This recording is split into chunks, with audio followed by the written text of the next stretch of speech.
John Ware was born and enslaved in South Carolina circa 1845. When the Civil War ended, he decided to exercise his freedom by moving west. Ware settled in Texas and got a job with a rancher who raised horses. In 1879, Ware rode north on a cattle drive to Montana and remained in the area. 3 years later, he relocated across the Canadian border to Alberta, and in 1884 he filed on a 160-acre homestead west of Calgary.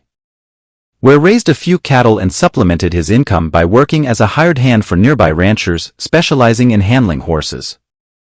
In 1892, Ware married Mildred Lewis, the daughter of one of the few black couples to move from eastern Canada to Alberta during the frontier era. They eventually had 6 children but, ironically, no grandchildren.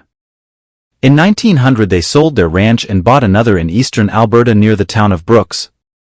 The Wares were never economically prominent, but they were well known and liked by their mostly Caucasian neighbors.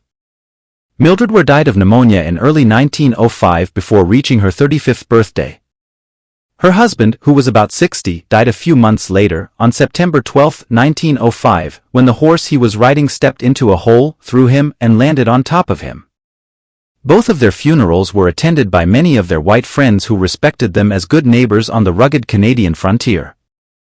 Years later, the citizens of Alberta honored John Ware, who never learned to read or write, by naming a junior high school in Calgary after him.